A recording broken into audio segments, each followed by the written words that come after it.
Multiplication का ये part 2 video जिसमें हम लोग पढ़ने वाले हैं भाग एल्गोरिथम के बारे में। ठीक है, भाग एल्गोरिथम होता क्या है। ओके, तो सबसे पहले आपको ये बताते हैं कि मान लिया हम किसी अंक को, ठीक है, जैसे कि यहाँ पे 4 है, इसको 9 से हम डिवाइड किए। ओके, तो कितना आएगा, 4 टू 8 आएगा, हट जाएगा, यहाँ पर आ जाएगा 1। ठीक है, तो इसी पर भाग एल्गोरिथम बना है। ठीक है, तो इसको क्या बोलते हैं बताइए। इसको बोलते हैं भाज्य। क्या बोलते हैं इसको? भाज्य। ठीक है, इसको बोलते हैं भाजक। इसको क्या बोलते हैं? भाजक। इसको बोलते हैं भागफल। क्या बोलते हैं इसको? भागफल। ओके, और इसको बोलते हैं शेष। ठीक है, तो आप बचपन में अगर पढ़ा लिखा होंगे तो जानते होंगे कि इसका एक इसको निकालने का फॉर्मूला होता है, भाज्य बराबर होता है, ठीक है, भाज्य बराबर होता है भाजक गुना भागफल, है ना। क्या होता है? भागफल जोड़ शेष। ठीक है, मतलब इसको निकालना है तो इसको भाजक गुना भागफल जोड़ शेष, ये होता है फॉर्मूला। ठीक है, इसी को अगर इंग्लिश मीडियम का बुतरू क्या बोलेगा, है ना, इसको बोलता है ए। क्या बोलता है इसको? ए। इसको बोलता है बी। इसको ए, इसको बी। इसको बोलता है क्यू। क्या बोलता है इसको? क्यू। और इसको बोलता है R. Q for quotient, R for remainder, और ए और बी दो संख्याएं। ठीक है, तो इसको बैठा देगा ए बराबर बी, भाजक बी, है ना, और क्यू प्लस आर। ठीक है, तो ए और क्या बन गया बताइए? बी क्यू प्लस आर, है ना। इसी को बोलते हैं यूक्लिड भाग लेमा। क्या बोलते हैं? या फिर यूक्लिड भाग एल्गोरिथम। यूक्लिड एक वैज्ञानिक का नाम था जो ये गधा सा खोज कर दिया, अपना को अपना नाम छाप दिया, जिंदगी भर के, जिंदगी भर हम मर भी जाएंगे, जैसे वो मर गया होगा अभी, उसका नाम हम लोग ले रहे हैं ना, यूक्लिड, इसीलिए दिया जाता है। ठीक है, तो अगर हमको आविष्कार करेंगे तो हम भी दे देंगे गौरव भाग एल्गोरिथम। ठीक है, वैसे तो होगा नहीं, पॉसिबल नहीं है, लेकिन बता दिए। ठीक है, तो इसी को बोलते हैं यूक्लिड भाग एल्गोरिथम। यहाँ पर एक सीक्वेंस होता है कि आर का जो मान होता है वो 0 और बी, है ना, तो क्या होता है दोनों 0 से बड़ा या बराबर और बी से छोटा होता है। ठीक है, इसको याद रखिएगा हमेशा। तो इसी को बोलते हैं यूक्लिड भाग एल्गोरिथम बोलते हैं। ठीक है, आगे आता है प्रमेयिका। ठीक है, प्रमेयिका क्या बोलता है? लेमा। ठीक है, बोलता है, एक कभी क्वेश्चन पूछ रहा है, क्या बोलता है?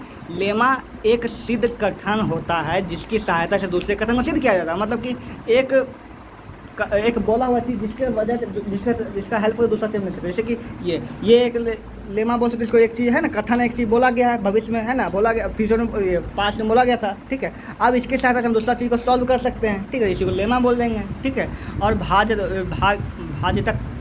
भाजकत्व किसके बोलते हैं? यदि पूर्णांक ए बी के लिए एक पूर्णांक क्यू ऐसा मिले कि B equal to A Q हो तो हम कह सकते हैं ए बी का विभाजित करता है। यहाँ पे बोला कि ए और बी जो है पूर्णांक है। ठीक है, तो अगर Q एक ऐसा आदमी इसको मिल जाए, क्या मिल जाए? एक ऐसा आदमी मिल जाए कि B बराबर ए क्यू हो जाए। क्या हो जाए? हाँ, तो हम क्या बोलेंगे कि A और B क्या है? एक विभाजित करें, मतलब ए बी को विभाजित करता है। समझाते हैं, देखो, मान ले A है तुम्हारा 9, क्या है? 9, ये है तुम्हारा 8, क्या है यहाँ पे? 8, और ये है तुम्हारा 2। ठीक है, यहाँ पे मतलब यहाँ पे ये 16 हो जाएगा, 18 हो जाएगा, 18। ठीक है, यहाँ पे तो हम बोलेंगे बी बराबर ए क्यू हो जाए, मतलब कि बी मतलब 18 इक्वल टू क्या हो जाएगा?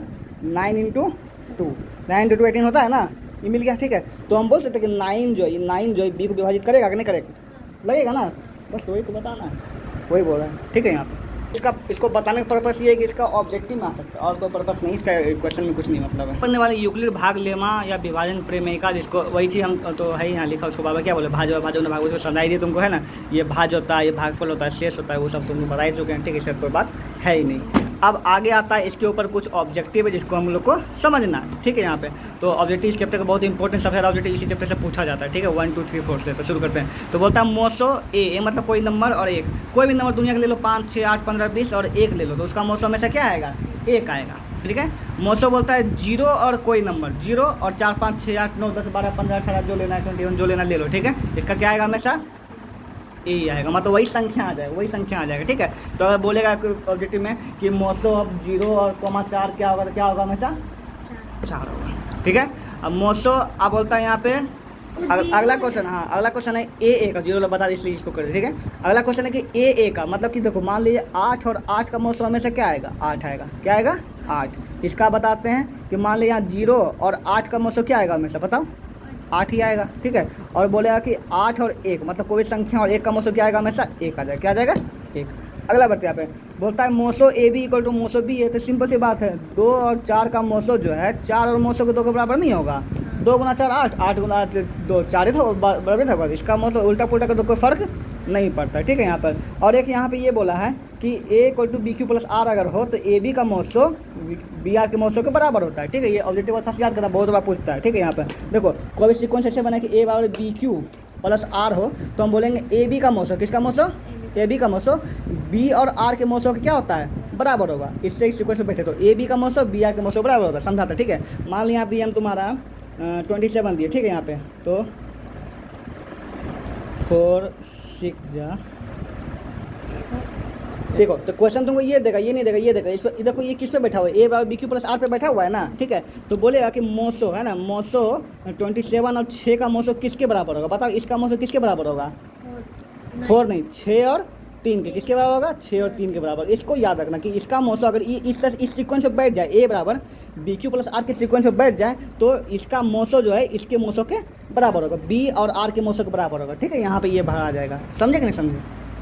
आगे बोलता है कि एक ना तो भाज्य संख्या ना यौगिक, ना भाज्य ना अभाज्य, जीरो भी, ठीक है ना। जीरो एक तो बता ही चुका पहले, 0 1 ना तो भाज्य होता ना अभाज्य होता। आगे बोलता है अभाज्य संख्याओं की संख्या क्या अनंत है, अभाज्य संख्या अनंत है, भाज्य भी अनंत है, क्योंकि इन्फिनाइट नंबर तो दुनिया में है ना, कोई भी भाज्य कोई भी अभाज्य हो सकता है।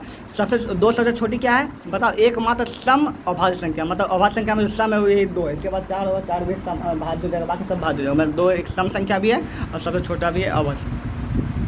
अगर ए और बी सौवा संख्या है उसका मौसो क्या होगा, हमेशा 1 होगा, सौवा संख्या मौसो 1 होता है, हमको जानते हैं, ठीक है।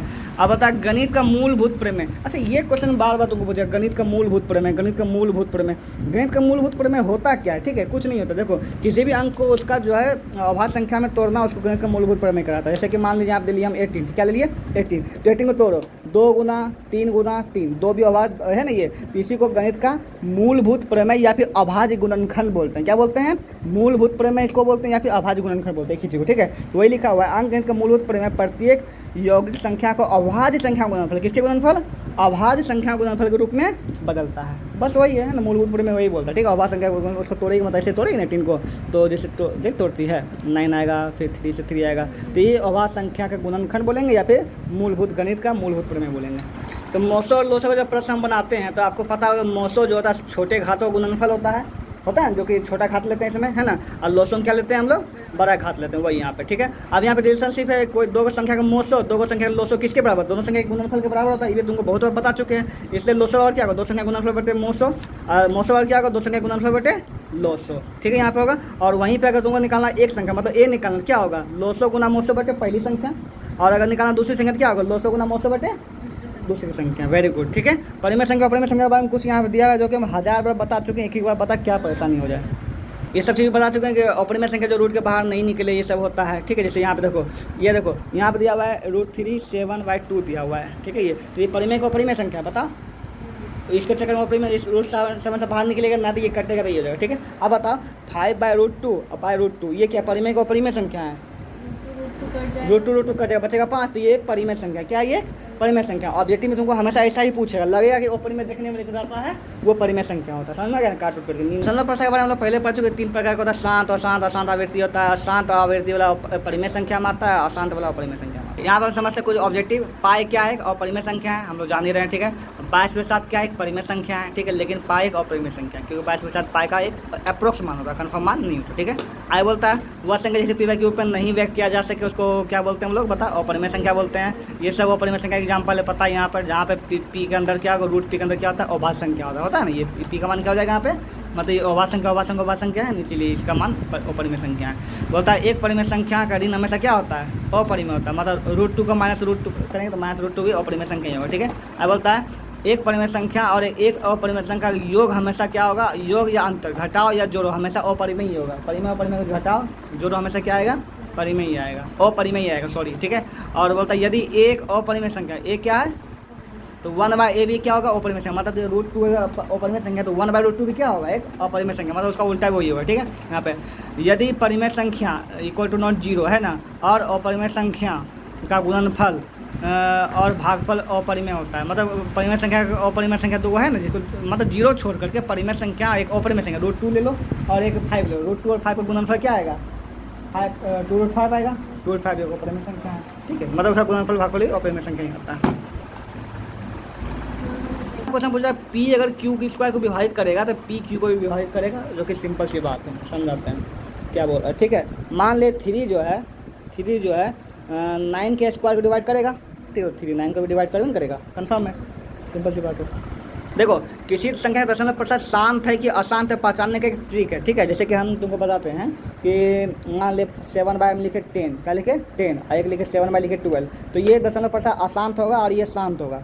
आवृत्ति का बात हम नहीं कर रहे हैं, वो सब का मतलब शांत अशांत पहचानने का बस नियम। ठीक है, तो ये शांत क्यों होगा बता, क्योंकि ये क्या है 2 गुना 5 की, इसका गुणनखंड कितना के रूप में बता, 2 गुना 5 के रूप में, और इसका गुणनखंड क्या है 2 गुना 3 में आएगा। ठीक है, तो बोलता है कि अगर किसी संख्या का क्यू जो है नीचे वाला जो है ना वो क्या हो जाए 2 power n into 5 power m के रूप में, मतलब कि उसका गुणनखंड 2 और 5 के रूप में हो, या फिर सिर्फ 2 का गुणनखंड हो, या फिर सिर्फ 5 का गुणनखंड हो, या फिर 2 और 5 का, उसके अलावा कोई अंक नहीं आ जाए। ठीक है, 2 5 2 5 2 5 आ जाए, 2 2 2 2 2 सिर्फ आ जाए, गुना करके 3 3 3 3 ये सॉरी 5 5 5 आ जाए, तब वो क्या होगा शांत होगा, अन्यथा क्या हो जाएगा वो अशांत हो जाएगा। ठीक है, तो वही बोलता है उन परिमेय संख्याओं का जिनका दशमलव प्रतिशत क्या हो शांत है, उसको क्या बोलते हैं p power 2 power n 5 power n के रूप में वो व्यक्त किया जाता है। ठीक है, इसका फॉर्मूला है। इस प्रकार यहाँ ये ऑब्जेक्टिव सेक्शन आपका खत्म होता है, और हम लोग इसका चैप्टर वाइज को सॉल्व करना शुरू करेंगे।